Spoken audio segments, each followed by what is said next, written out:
Hello, hello. And in today's episode of Growing Your Tree of Prosperity, I'm going to slow down a little bit. And instead of talking about the financial markets, and we will get back to the financial markets in the next video, I'm going to spend some time talking a little bit about something that is more philosophical and more general. All right. Some of the people have complained in the past that my material is very technical, it's very quantitative. So today I'm going to try something different and I'll see whether I can get more people to interact with me, okay? All right, so we're going to talk about the financial prisons that we build for ourselves, okay? And very recently, if you have been a follower for my blog, I've been talking about this recent Straits Times article about a particular Liang family who left Singapore to escape the education arms race. And after settling in Thailand and subsequently Malaysia, the Liangs were happy to report that their daughter had topped the IGCSE mathematics examination worldwide.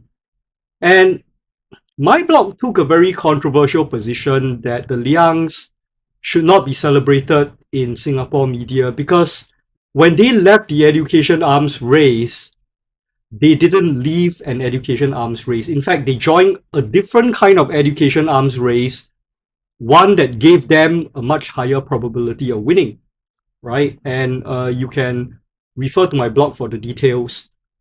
But the moral of the story is you can take a person out of Singapore, but you can't take Singapore out of the person, all right? So now what I'm going to try to do is that I'm going to try to transfer this concept of a prison into the world of personal finance, right, into the FIRE movement. And I'd like to talk a little bit about materialism. And materialism can also be a very difficult prison to get out of, right? So we have a similar problem in the FIRE movement, and not anyone who participates in the FIRE movement can break away from the prison of materialism. And I call this problem the lesser wheel of frugality and the greater wheel of frugality, right? And it mirrors similar concepts if you understand a little bit of Buddhism. Okay, in many ways, the actual practice of FIRE, earning, saving, and investing, it looks the same from the outside, but the internal processes cannot be more different from each other. All right, so let's get deeper, all right, into what I'm talking about. Okay, so let's begin with the concept of the lesser wheel of frugality. All right, when you practice the lesser wheel, right, the idea of frugality comes from this concept that I'm making a sacrifice in the present for a much greater reward in the future, right? In other words, if I can forego owning a Toyota today when I'm 50 years old and I'm a multi-millionaire, I will wow everyone by driving a Maserati, right? So this lesser wheel can be very motivating, right? It can drive you to earn more money, to save more money, and it's actually mathematically consistent, right? As higher equity returns can provide a much higher buying power in the future. For this to work, equity returns need to be higher than the inflation rate, and that holds true most of the time, right? Now, the lesser wheel requires a lot more willpower because ultimately driving everything that you do is that there is still some residual craving for material goods and some experiences. I would say that when I started out on the FIRE movement, I practiced the lesser wheel of frugality, right? I wanted to be cooler than all my colleagues, who are going for these scuba diving trips and clubbing at night, all right? Yeah, so that's the lesser wheel of frugality, okay? Now let's talk about something that is harder to attain, which I call the greater wheel of frugality, right?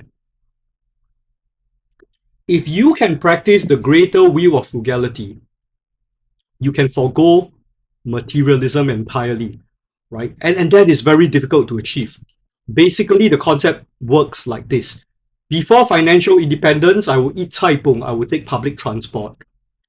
After financial independence, I continue to eat cai pong and take public transport.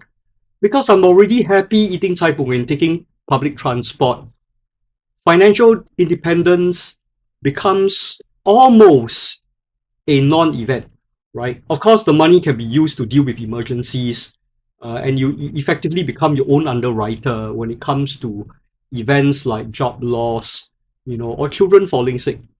All right. So the real power move, in my opinion, is to take the high road, to forego materialism and stick to simple living altogether. All right. Um, you are not here to spend the money you've worked so hard for just to impress the people you don't like, right?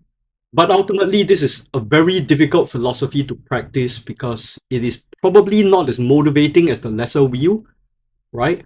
But it is definitely very useful if you are waiting to press the retire early button once you've accumulated enough of these funds. All right. So I consider the greater will the ultimate sort of idea that you want to have complete mastery over your fire movement efforts. Right. Now let's talk about these wheels in practice. Right. I think that from my personal experience, it's very difficult to jump into practicing the greater wheel immediately because we simply live in such a competitive society today, right? When you go out, I remember when I was working in my company, um, uh, and sometimes my mum just came back from Switzerland. She would buy me a new watch, and I would just wear it to work. And at work, I would just forget that I'm wearing a new watch, right? But colleagues will comment. They will talk about, "Wow, Chris, you wear such a nice watch today." Then I'm reminded that I'm actually wearing a new watch. But I say, yeah, what? But it's not a Rolex, right? It's a Tissot, I think. So what's the big deal, right? Yeah. So people do care about the way you dress and the things that you have, right?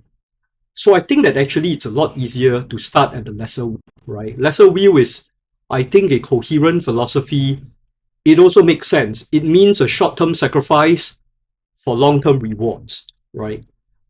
I think if you want to escape via the greater wheel, you need to gain some wisdom and you need to be in your 40s or 50s, right? You need to sort of transcend, all these material needs before you can practice the greater wheel. Okay, so for me, clearly, I've started my own personal fire movement. Fire wasn't popular then. It was basically a competition, right? To get passive income that exceeds the salary gains of colleagues who perform better than me in the office. So that was how I started. And I think it takes years of practice just to deny the materialist imperatives. You can't just suddenly say that, I don't need a car, I don't need a house, right? There is this general belief that uh, our cravings and our wants are very often uh, determined by the wants of the people around us, right? And this is the theory of mimesis, mimetic theory.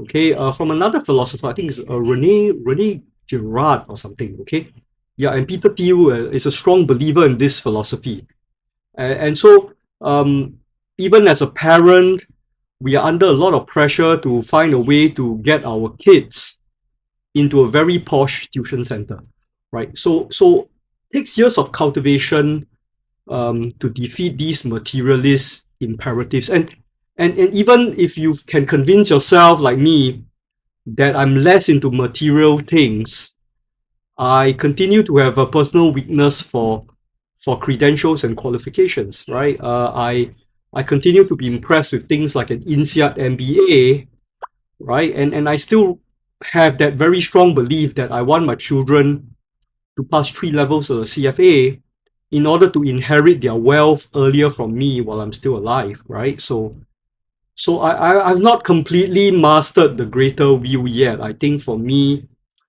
it is a work in progress. And because I'm so hard up for travel, I haven't traveled for a while. I also travel, I also enjoy travel. If I get to go with my friends to travel to other countries, I'm obviously very excited and I enjoy it a lot. And increasingly, as I find a lesser need to generate income using my time, I'm also putting in more effort to read lifestyle magazines so that I can understand how to make my travel experiences a lot more meaningful with a lot more psychological richness. Like, for example, I'm reading books on architecture, which is very unlike my personality. But to understand how architectural buildings, the way they evolve in certain societies, enriches my experience when I travel to another country and I look at that architecture, right? Yeah, so you could argue that this is a very difficult path to take, right? But it's something that I hope that the reader, you can comment on whether this is something that you see for yourself as you slowly evolve through your FIRE movement. Okay, so even if you manage to look very frugal on the outside, the question I want to ask you guys today is, what is driving your frugality?